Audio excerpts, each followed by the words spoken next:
보도의 진실과 시청자의 진심을 알아봅니다. YTN 뉴스 FM 열린 라디오 YTN, 저는 프로듀서 김양원입니다. 일본 정부가 후쿠시마 원전 오염수의 해양 방류를 결정하면서 일본 내에서는 물론 우리 국민들의 불안감도 커지고 있습니다.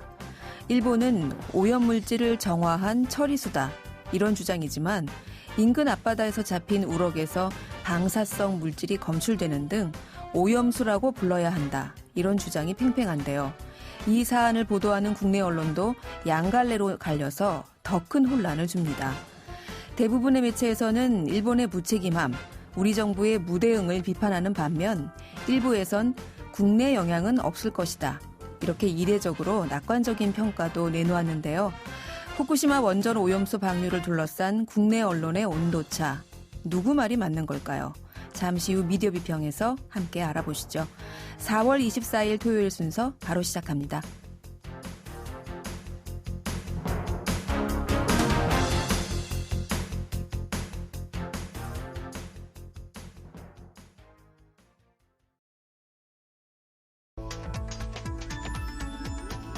미디어가 전하는 이슈에 대한 다양한 분석과 팩트체크까지 바로 보고 뒤집어 보고 꼭꼭 씹어보기 위한 미디어 비평 프로그램 열린 라디오 YTN. 네, 한 주간 뉴스를 꼭꼭 씹어보는 시간 미디어 비평입니다. 오늘은 김원경 문쿨미디어 인권연구소장과 함께합니다. 소장님, 안녕하세요. 네, 안녕하세요. 네.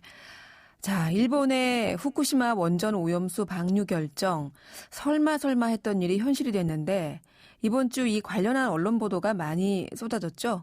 네, 일본이 13일 후쿠시마 원전 오염수 해양 방류를 발표를 했어요. 그 이후에 한국 언론의 관심도가 굉장히 높았습니다. 하지만 과연 언론이라는 공론장을 통해서 원전 오염수라는 것에 대한 정확한 정보가 얼마나 나왔던가, 그리고 그것으로 통해서 우리 국민이 충분히 숙의하고 우리가 어떻게 대응해야 될지를 고민할 수 있었던가를 생각해보면 굉장히 미흡한 보도였다라고 생각합니다. 네, 보도량에 비해서 좀 미흡하지 않았나, 이렇게 우선 말씀해 주셨는데, 자, 그럼 먼저 언론 내용부터 좀 살펴볼까요? 일단 4월 14일부터 22일까지 9개 종합일간지의 신문 지면 보도량을 살펴봤습니다. 제가 신문 지면으로 했기 때문에요. 정확하게 그 지면, 신문에 반영된 것 말고 온라인 보도는 더 있을 수가 있습니다. 그런데 네. 이 사안에 대해서 언론이 얼마나 관심을 갖고 있는가를 조금 더 정확히 보고 싶어서 신문사들이 가장 주요하게 여기는 종이신문에 게재된 내용만을 두고 양쪽으로 살펴봤어요. 지금부터 말씀드릴 보도들은 일본 오염수라는 검색어로 나온 기사 중에서 전적으로 오염수 관련된 사항만을 다룬 기사만을 대상으로 했습니다. 그 결과 14일부터 22일까지 총 188건의 보도가 검색이 됐어요. 언론사별로는 한겨레가 27건으로 가장 많이 보도했고요. 경향, 국민, 동아, 서울신문 등이 거의 모두 20건 이상을 보도를 했습니다. 이에 비해서 조선일보는 관련 보도가 6건으로 가장 적었고요. 중앙일보가 15건으로 비교적 적은 보도량을 보였습니다. 보도량으로만 봐도 온도차가 좀 있는데, 네. 사실 이 바다에는 장벽이 없잖아요. 그래서 네네. 원전 오염수 해양 방류가 사실 국제적인 관심사였는데 아무래도 비판적으로 보는 기사들이 많았겠죠? 예, 말씀하신 대로 기본적으로는 거의 모든 신문사들이 사설을 통해서 일본에 대한 비판적인 입장을 보였습니다. 하지만 온도차가 있었습니다. 일본의 행태에 유감이라고는 하지만 아주 강력하게 규탄하는 한겨레, 경향, 서울신문, 국민일보 등의 모습이 있는 반면에 일본이 그럴 만한 사정이 있었다라는 식의 여러 가지 여건, 그러니까 일본을 둘러싼 여건을 상세히 설명해주는 형태로 조금 덜 비판하는 그런 입장들이 있었습니다. 대체로 조선일보가 이런 모습을 보였습니다. 그럴 만한 사정이 있었을 거다. 네. 우리가 보통 이 문제만큼은 일관되게 비판적이지 않을까라는 추측에서 좀 비껴났네요. 네, 조금 예를 구체적으로 들어드려야 될 것 같은데요. 조선일보는 후쿠시마 오염수 방류 결정, 인접국 불안 배려하지 않았다라는 제목의 사설에서요. 후쿠시마 오염수 방류가 우리 국민 건강이나 생태에 미치는 영향을 미치지는 않을 것이란 전문가 의견이 많기는 하다. 라고 말했고요. 네. 방류 오염수는 대부분 구로시오 해류를 타고 북태평양으로 확산되고 극히 일부가 남쪽으로 이동해 동해로 들어올 수 있지만 그 양은 후쿠시마 방류량의 0.001%도 되지 않는다는 것이라고 또 보도했습니다. 제목에서는 우려를 표했지만요. 국내 월성 원전 단지에서도 상당량의 삼중수소를 냉각수에 희석시켜 배출하고 있다라고 했고요. 다만 월성 방류수의 농도는 리터당 13베크렐 수준인데 일본은 1,500베크렐로 계획하고 있다는 등 일본 입장을 좀 상세히 다루고 있다는 것이죠.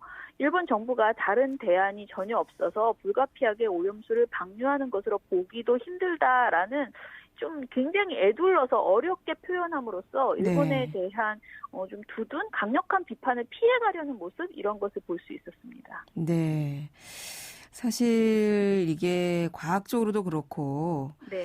이게 앞으로 장차 해양 환경에 얼마나 오래 또 얼마나 심각하게 영향을 줄지 환경 전문가들은 큰 우려를 하고 있는데 그럼에도 불구하고 이 오염수 방류에 대해서 처음에는 좀 많이 보도하던 언론 보도가 불과 며칠 안 돼서 좀 줄어들고 있는 것 같아요. 네, 맞습니다. 188건의 보도 중에서 64건이 14일 하루에만 쏟아져 나왔습니다. 네. 그리고 이후에 15일에 5건, 16일에 17건, 그리고 17일에는 4건으로 많이 줄어들었습니다. 그야말로 냄비 저널리즘이죠. 굉장히 빨리 뜨겁게 보도했다가 이후에 식었는데요. 그나마 18일에 14건으로 다시 보도량이 늘어났는데 그 이유가 정의용 외교부 장관이 케리 미국 대통령 기후특보에게 협조를 요청했는데 네. 케리 특보가 미국이 개입하는 것은 적절치 않다라는 입장을 내놓았기 때문에 이것에 대해서 보도하느라고 보도량이 늘어났습니다. 그리고 이후에 20일에는 정의용 장관이 오염수 방류 결정에 대해서 IAEA 기준을 따른다면 반대하지 않는다라는 발언을 했다라고 해서 다시 보도량이 21건으로 늘어나긴 했습니다. 그러나 22일에 관련 보도는 3건으로 줄어들었거든요. 네. 이 보도량을 보면서 느낀 것은요. 대부분의 보도들이 오염수 방류에 대해서 심층적이거나 지속적으로 다루는 것이 아니고 그저 표피적으로 나타나는 현상, 그 액션을 전하는 것. 다시 말해서 반대 시위를 다루거나 정부나 미국의 말 한마디를 가지고 다루는 것들이 대부분이었다라는 것입니다. 네. 즉각적인 반응 이외에는 좀 심층적으로 과학적으로 그 파장이나 시사점을 짚는 보도는 찾아보기 어렵다. 이런 말씀이신 것 같아요. 네네. 그 한마디로 팩트체크 보도들이 너무 부족하다라는 생각이 들었는데요. 네. 이번 사안은 정부의 입장, 일본의 입장, 해수부, 그리고 어민의 입장 등을 따라가는 것 이전에 분명한 팩트체크가 필요한 상황이잖아요. 네. 국민이 항의해야 할 점과 또 국제적으로 차분히 결과를 기다려야 할 점 등은 무엇인지를 한마디로 우리의 대응법을 알려주기 위해서 노력하는 언론의 태도가 필요했습니다. 그런데 이런 팩트체크 기사들이 거의 없다시피 했고요. 제가 생각했을 때 그 이유는 이 사안 자체가 너무 어렵기도 하고요. 그리고 분명하게 이것은 사실이다 아니다조차 단언하기 어려울 만큼 이 정보가 매우 부족하다. 한마디로 일본에서 정보를 제대로 제공하거나 과학적으로 확실하게 밝혀진 근거들이 매우 부족하다라는 이유 때문인 것 같아요. 네. 다만 보도를 보면서 굉장히 답답했던 것은 환경단체의 우려나 이런 것들을 주장으로 유축하면서 과학적 근거가 불충분하다라는 지적을 하거든요. 네. 그리고 이런 지적에 힘을 실어주는 보도 태도들도 많았습니다. 그런데 오히려 언론이라면은 안전함을 입증하는 과학적 근거가 불충분하다라는 것에 방점을 찍어야 하지 않나라는 생각이 들었습니다. 네. 최근에 이 유엔 인권위원회가 일본의 방류 결정에 대해서 깊은 유감이라는 성명을 냈잖아요. 네네. 이 유엔도 지금 말씀하신 것처럼 위험하지 않다는 충분한 근거가 없다. 이거를 강조했던데요. 네네. 이게 우리가 단순히 괜하게 이렇게 국민들에게 불안감을 조장하거나 반일 감정에 기대려는 것이 아니라 사실은 이 생태계에 미칠 영향을 검증하는 태도가 좀 필요해 보이거든요. 예, 맞습니다. 유엔 인권위원회의 마커스 오렐라나 특별보고관이 JTBC와 인터뷰를 한 내용을 보면요. 네. 인체나 환경이 오염수에 그렇게 오랫동안 노출되었을 때 얼마나 큰 영향을 미칠지 충분한 정보가 없다라고 강조하거든요. 네. 그는 가장 강조하고 싶은 것은 객관적인 환경영향평가가 이루어지지 않았다라는 점이다. 환경영향평가는 주변 나라나 시민사회와 오염수의 위험성 등을 논의하고 대안을 찾게 해주는 중요한 도구입니다. 환경영향평가를 시행한다던가 태평양 연안의 주변 국가 대책을 논의하는 등 일본이 할 수 있는 모든 일을 해야 한다는 겁니다. 라고 강조를 했거든요. 네. 자, 이런 측면을 우리가 지금 너무 못 듣고 있는 것은 아닌가라는 생각이 들었고요. 또 이 보고관이 이런 얘기도 했어요. IAEA가 이미 세계 곳곳의 원전에서 일상처럼 삼중수소가 포함된 물을 바다로 내보내고 있다라고 했잖아요. 네. 이 발언을 지적을 하면서 그런데 분명한 점은 일상이 안전을 의미하지는 않는다라고 했습니다. 저는 이 말이 굉장히 감동적이었는데요. 사실 다른 지금 보도에서도요, 우리가 뭐 경주 월성 삼중수소가 배출되고 있다라고 하면서 괜찮다라는 식의 보도들이 꽤 많았거든요. 우리도 하니까 괜찮다. 네, 그렇죠. 뭐 영국도 한다. 뭐 이런 식으로 그런 일상적으로 나오는 삼중수소 그 액과 지금 이 일본에서 나오는 이 오염수는 정말 수준이 다르다라는 것을 좀 더 정확하게 팩트 체크해서 보도했어야 되는데 그런 부분들이 매우 부족했습니다. 네. 사실 이 후쿠시마는 물론 일본 내 어민들과 시민 단체들도 크게 반발하고 있던데 이 우리 정부의 안일한 태도 좀 대응이 부족하지 않았나 이런 그 모습을 지적하는 보도들은 어떻게 보십니까? 저는 비판해야 된다고 보거든요. 정부에 대한 감시감도 그 비판은 언론의 중요한 역할이잖아요. 네. 근데 그냥 애매하게 정부가 잘해라, 정부 지금까지 뭐 했냐 이런 식의 훈수 두는 그런 언론 보도는 별로 도움이 되지 않는다라고 생각하고요. 보다 정확하게 무엇을 방기했는지 지적을 하고 다양한 환경 전문가들이나 이 문제를 집중해서 오랫동안 지켜온 그 활동가들의 목소리를 담아서 언론이 정부에게 한마디로 어떤 팁을 주어야 한다고 생각을 하거든요. 정부가 네. 이 사안에 대해서 대충 무마하고 지나갈 수 없도록 계속 이 이슈를 환기시켜줄 필요가 있다고 생각을 합니다. 네. 팩트를 갖고 정확하게 지적하고 대안을 제시하는 언론 보도들이 좀 나와야 한다. 이런 말씀이신데 네. 그럼 이 정부 대처에 대해서 좀 지적한 좋은 보도 예시 있을까요? 국민일보 보도 하나 봤는데요. 4월 15일에 IAEA가 8년 전에 이미 일본 오염수 방류 검토를 제안했다라는 내용을 보도를 했어요.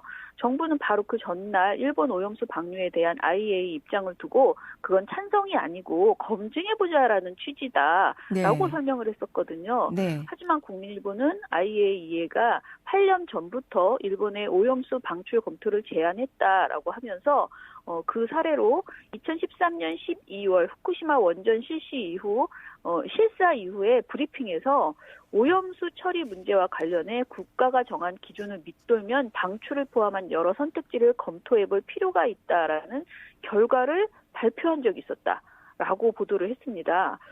당시에 미국 원자력 규제위원회도 곧바로 국가 기준 미만으로 오염수의 농도를 희석해 방출해야 할 것이다. 라면서 IAEA의 견해에 동조했다라고도 보도를 했습니다. 네. 이 기사는 우리 정부가 현재 다양한 검토를 하고 있지만 이것이 너무 안이한 대응이 아니었나 이런 말들이 오갔다면은 이전부터 준비했어야 된다라는 것을 분명하게 지적한 것이죠. 네. 이처럼 분명한 팩트를 가지고 정부 대응의 미흡함을 지적을 한다면은 사실은 마땅히 해야 될 보도다라고 생각을 합니다. 네. 당장 지금 현재 미국 정부가 일본 정부의 방류 결정에 지지하는 듯한 용인하는 듯한 태도를 보였다고 비판할 것이 아니라 실은 이미 오래전부터 국제원자력위원회나 미국 원자력 규제위원회도 일본의 오염수 방류 검토를 계속해서 약간 용인하는 듯한 태도를 보였다. 그럼 우리 정부는 뭐 했냐? 네. 네. 미흡했네요. 네. 미흡합니다. 그리고 마지막으로 한 가지만 말씀드리면 네. 가장 많은 활동가들이 지적하는 게 일본 정부가 지금 용어의 정치화를 사용하고 있다. 그러니까 오염수를 처리수라고 말한다던가 그렇습니다. 여러 가지 문제에 있어서 본질을 감추는 정치 어떤 쇼맨십을 하고 있다라고 하거든요. 네. 이런 부분에 대해서 우리 언론이 좀 더 과학적인 근거를 가지고 정확하게 지적하는 그런 보도들이 나왔으면 좋겠습니다. 그렇습니다. 네. 이번 사안만큼은 우리 언론이 검증과 확인하는 보도들 계속했으면 합니다. 오늘 미디어 비평은 여기까지 듣겠습니다. 고맙습니다. 예, 감사합니다. 네, 지금까지 뭉클 미디어 인권연구소 김원경 소장이었습니다.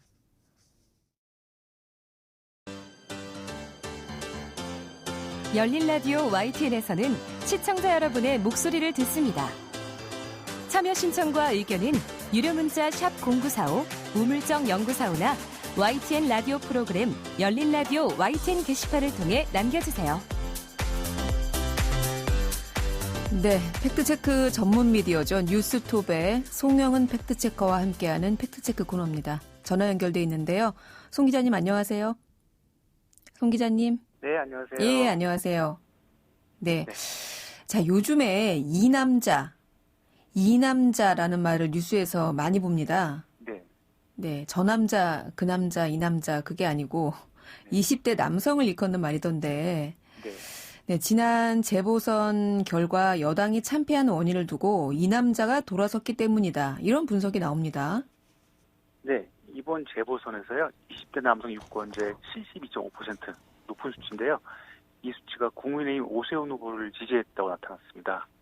근데 보통 전통적으로 2030 세대는 민주당 지지 성향 이렇게 여겼던 그 여당 측 인사와 지지자들이 좀 충격이 컸죠. 네. 그래서 처음에는 20대가 역사의식이 부족하다 뭐 이런 비난을 하기도 했다가 또 여러 해석이 나오다가 최근에는 이 선거 패배는 페미니즘 탓이다 이런 자가 진단이 민주당 내에서 나왔습니다. 민주당 내에서 이번에 선거를 진 것은 페미니즘 때문이다. 네. 왜 이런 발언이 나왔을까요?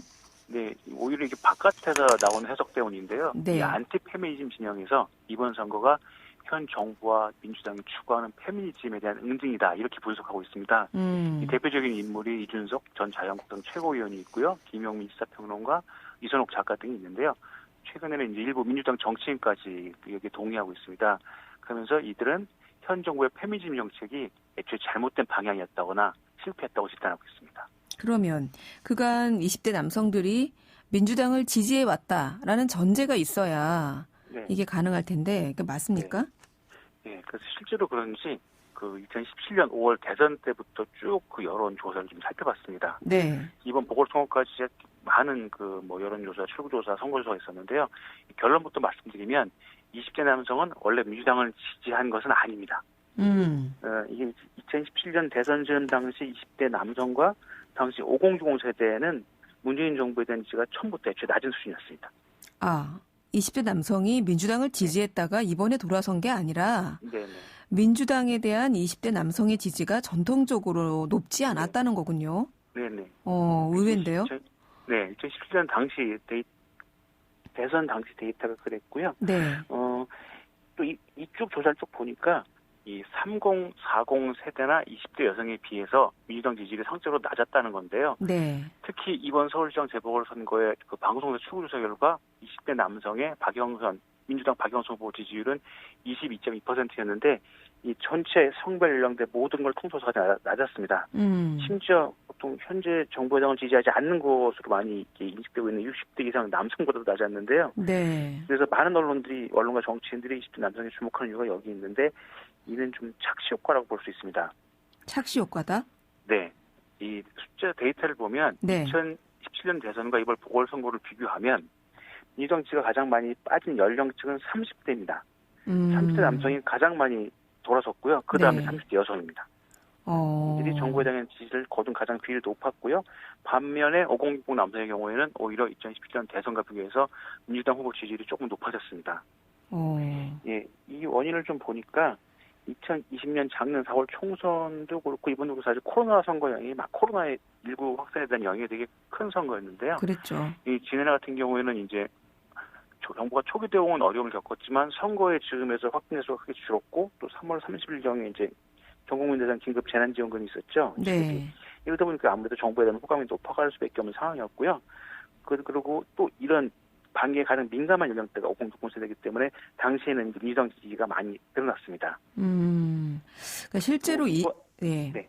그리고 이번에는 이제 백신 이슈가 있었죠. 네. 현재 백신에 대한 대처는 좋은 점을 줄 수 없기 때문에 또 거꾸로 이번에 코로나19 영향을 준 거는 좀 부정적인 영향을 줬다고 볼 수 있죠. 그렇군요. 네. 그러니까 우리가 생각하듯이 20대 남성층이 갑자기 민주당 그 지지율이 확 떨어진 것처럼 보이지만 사실은 이건 착시고 네. 실제로 점검을 해봤더니 남성 여성을 불문하고 30대에서 민주당 지지율이 가장 크게 빠졌고 네. 그렇기 때문에 앞서 말씀하신 것처럼 20대 남성 지지율에서 패인을 찾는 것은 이건 좀 아닌 것 같다 이런 말씀이시네요. 네. 좀 원인을 잘못 잡은 것 같은데요. 네. 이번 선거 결과를 정리하면 20대 남성뿐 아니고 모든 연령대에서 고르게 여성에 대한 지지율이 빠졌습니다.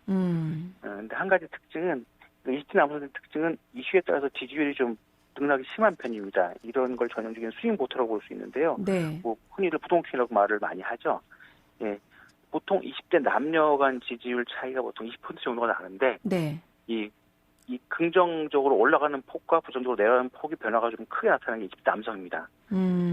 또 이와는 반대로 20대 여성들은 좀 고르게 변화폭이 크지 않습니다. 그렇다면 이게 정부 여당에 대한 고정적 지지가 좀 높다는 해석도 가능한 거죠. 20대 여성들은 정부 여당에 대한 고정적인 지지를 보내고 있는데 네네.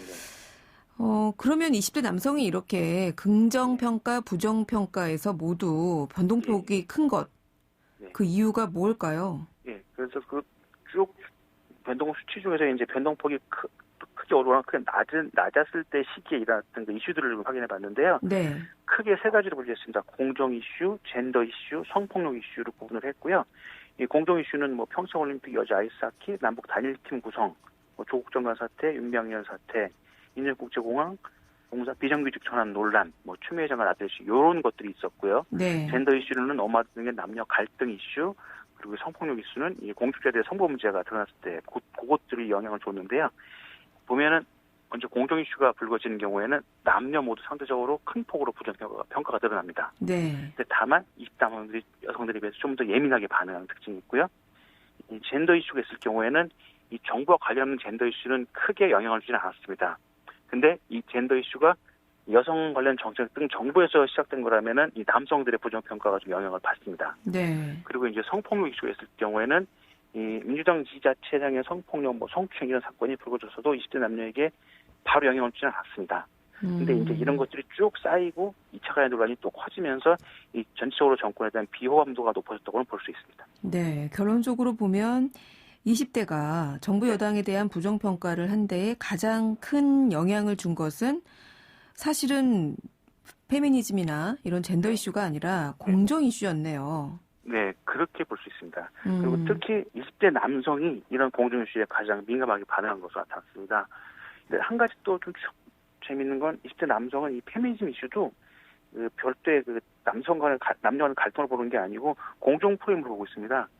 이게 사회적 불평등을 바로잡기 위해 여성에게 특히나 가산점을 주는 것이 공정하지 않다는 건데요. 네. 근데 이런 경향은 미국에도 있습니다. 미국에서 소수자 적극 우대 정책에 대한 반대 움직임이 있는데 이 미국에서 백인들은 대학 입시에서 소수 인종에게 가산점을 주는 것이 불공정한 일이라고 인식하는 경향이 있습니다. 예, 그리고 이제 선거를 분석해 보려면 이 동시대 경험 세대 효과인 코호톡 효과와 이 나이대별 연령 효과를 같이 봐야 하는데 이걸 살펴보면은 20대 남성이 항상 진보적이라는 것은 이미 잘못된 믿음이었습니다. 예, 이들은 상황과 이슈에 따라서 표를 두는 경향이 있고 이게 좀 더 출렁이는 폭이 크다 보니까 정당 일체감이 좀 약한 전형적인 스윙 보터라는 것이죠. 네. 예, 이번에도 뭐 20대 남성이 좀 두드러져 보인 이유는 이 민주당이 자신들의 요구를 반영하지 못했다고 이렇게 생각했기 때문으로 판단이 됩니다. 네. 정리하자면 20대 남성이 실용적인 스윙 보터다. 네. 네. 그렇기 때문에 페미니즘 이슈 때문에 민주당이 이번 재보선에서 졌다. 이렇게 페인으로 보기에는 무리가 있다. 이런 말씀이시네요. 네. 지지율 쭉 봤을 때는 저희는 그렇게 해석을 했습니다. 네. 사실 이 보궐선거 패배 결과는 좀 복합적으로 봐야죠. 한 가지만 딱 꼽을 수 없는 것이죠. 네. 뭐 페미니즘 이슈가 좀 영향을 줄 수 있겠지만은 이 모든 연령층에서 유의함에게 좀 고르게 지지가 빠진 걸 보면은 이 정부와 민주당에 대한 실망이 20대 남성뿐 아니고 전방위적으로 나타났다고 봐야 할 것 같습니다. 그렇군요. 그리고 하나 추가하면 이제 문재인 정부가 페미니즘 정부냐라는 이 전제가 있는데요. 네. 이 논란을 좀 보니까 공약 점검을 좀 해보니까 문 대통령이 취임 당시 페미니즘 등이 되겠다고 선언을 했지만 실제로 이 페미니즘 지표상으로 개선되는 것은 좀 찾을 수가 없었습니다. 아직까지. 그렇군요. 조금 나아지긴 했겠지만 지표상으로 수치상으로 확 드러난 건 없습니다. 네. 페미니즘 정부냐. 네. 지표상으로는 네. 뭐 그런 것 같지는 않다. 네. 이런 말씀. 네. 네. 자, 다음으로 팩트체크해 볼 내용은 이것도 상당히 논란이던데요. 뭐 청와대 네. 국민청원까지 올라왔는데 네. 강원도에 차이나타운이 생긴다? 네. 네. 최근 역사의혹 논란 등으로 이 반중 정서가 되게 높아지고 있는 상황인데요. 네. 이 청와대 국민청원에 강원도 차이나타운 건설을 철회해 주세요라는 청원이 올라왔습니다. 20일 기준으로 60만 명이 넘게 동의됐는데요. 네. 이 논란이 커지니까 이 강원도와 최문순 강원도지사가 해명도 내놓았는데 여론이 쉽게 진정되는 것 같지는 않습니다. 잘 모르겠습니다. 네. 일단 차이나타운이냐 아니냐 이 명칭부터 논란을 빚고 있어요. 네네. 이 논란이 된 사업은 이 코오롱 글로벌 등이 2018년부터 춘천, 홍천 일대 추진해온 이 한중 문화타운 사업인데요. 보통 이제 코리아타운, 뭐 차이나타운, 저펜타운 이런 것들은 이제 해당 국가의 재외 국민들이 그 해외 현재 특정 지역에서 많이 거주하고 그러다 보니까 이제 그 모국의 언어와 문화를 쉽게 접할 수 있는 지역들을 말하는데요. 네. 뭐 흔히 우리에게는 뭐 LA 코리아타운, 한국에도 있죠. 인천 차이나타운 등이 익숙합니다. 그 이런 이유로 이 건설을 반대하는 측에서는 강원도에 중국인 집단 정착촌을 만들어주는 거다 주장을 하고 있고요. 이제 강원도는 이건 집단 거주시설이 아니다. 그냥 한중 문화타운이라는 테마형 관광지일 뿐이라고 해명을 했습니다. 강원도는 한중 문화타운이라는 이름만 가진 네, 네. 테마형 관광지다. 이런 해명이에요? 네, 네. 맞습니까? 네, 이게 관광지 추진 배경을 쭉 살펴봤는데요. 네. 많이 올라갑니다. 그 2008년 전임 도지사 시절인데 그때 동아시아 관광 후보를 목표로 무릉도원 관광들이 조성을 강원도가 추진했습니다. 네. 예, 민간 시행사가 추진하다가 이제 자금난으로 부도 처리가 됐고요. 그러면서 2012년 9월 공동률 26% 상태로 사업이 중단됐습니다. 예, 그러자 그 당시 건설을 맡았던 코오롱 글로벌이 다시 사업 시행대로 나섰고요. 이제 골프장을 지어 놓고 2015년 4월 1일 개장을 했고요. 이 과정에서 이름이 무릉도원 관광단지에서 라비에벨 관광단지로 바뀌었습니다. 네. 그리고 이제 추가 건설을 하기 위해서 해외 자본을 유치하는 과정에서 이 홍콩의 투자 전문 회사인 지메이그룹이 참여했고요. 그러면서 관광단지 내 중국 복합문화 타운 조성이 추진됐습니다. 뭐 처음에 기획 시도는 아까 말씀드린 인천이나 LA 차이나타운한테서 착안을 해서 사업 명칭도 한중문화타운 사업으로 변경을 하고 내년 한중수교 30주년을 기념해서 대표 사업으로 본격 추진하려고 한 겁니다. 그 여기서부터 이제 이게 이제 차이나타운이냐 이런 논란이 네. 이제 시작된 건데 네. 말씀을 들어보면 차이나타운의 컨셉을 좀 감안했지만 네. 사실은 테마형 관광지다라는 얘기인데 네. 이 지금 또 한 가지 논란이 되고 있는 게 그 유적지 선사 유적지를 없애고 그 자리에다가 이 차이나타운을 만든다는 거예요. 네. 네. 좀 이게 오해가 큰 내용인데요. 이 온라인 커뮤니티 소셜미디어에서 가장 호응을 많이 받은 내용인데 우리나라의 중요한 선사 유적지를 없애고 그 자리에 한중문화타운을 짓는 거다. 이렇게 올린 게시물들이 많았고요. 그러다 보니까 댓글 보면 온통 다 비난 일색인데 이게 좀 오해가 큰 게요.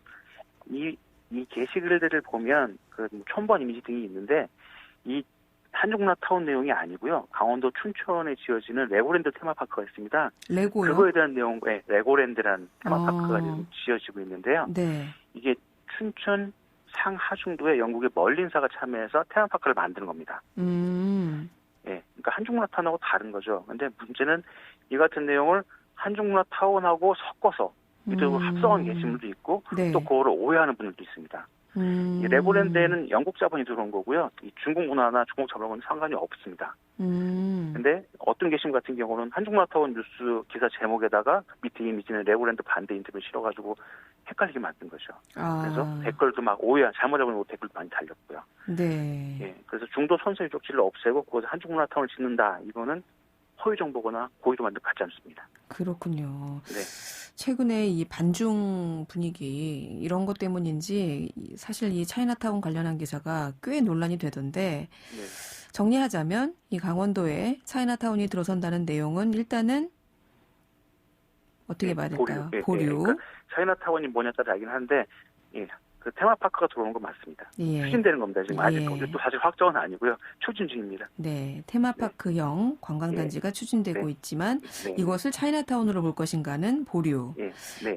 또 강원도에 선사유적지를 없애고 중국 관련 시설을 짓는다는 것은 일단은 아닌 것으로 이렇게 정리하겠습니다. 오늘 말씀 여기까지 듣죠. 고맙습니다. 네, 감사합니다. 네, 지금까지 뉴스톱의 송영훈 팩트체커였습니다. 진실을 전합니다. 진심을 다합니다. 시청자 여러분의 목소리에 귀 기울이는 YTN 뉴스 FM 열린 라디오 YTN. 토요일 저녁 8시 20분에 방송됩니다. FM 94.5 YTN 뉴스 FM 열린 라디오 YTN 듣고 계십니다. 이번에는 한 주간 YTN 라디오에서 방송된 프로그램들을 모니터링하고 평가해보는 시간인데요. 오늘은 박채린 시청자 평가원과 전화 연결돼 있습니다. 평가원님, 안녕하세요. 네, 안녕하세요. 네. 자, 이번 주에는 어떤 프로그램 모니터링 하셨습니까? 네, 이번 주에 살펴본 프로그램은 매주 평일 오후 4시 20분부터 5시까지 방송하고 있는 굿모닝 굿라이프, 그리고 황보선의 출발 새아침 재보선 특집입니다. 네, 먼저 황보선의 출발 새아침 4.7 재보선 특집 방송 어떻게 들으셨어요? 네, 지난 4월 7일 황보선의 출발 새아침에는 배종찬 인사이트 K 소장이 출연해 4.7 재보궐선거의 중요한 변수를 짚어봤고요. 또 최종 투표율은 어떨지 살펴보는 시간도 가졌는데요. 이 과정에서 당시 선거를 앞두고 여론조사를 공표할 수 없는 기간이라 민심을 알기가 어렵다고 말하면서 깜깜이 기간이라는 표현을 사용했습니다. 선거 기간 동안 깜깜이 선거라는 말을 여러 매체에서 어렵지 않게 들을 수 있는데요. 실은 이 표현이 언론에서 흔히 하는 실수 중 하나입니다. 왜냐하면 이 말은 시각장애인을 차별하고 이들에 대한 편견을 조장하는 표현이기 때문인데요.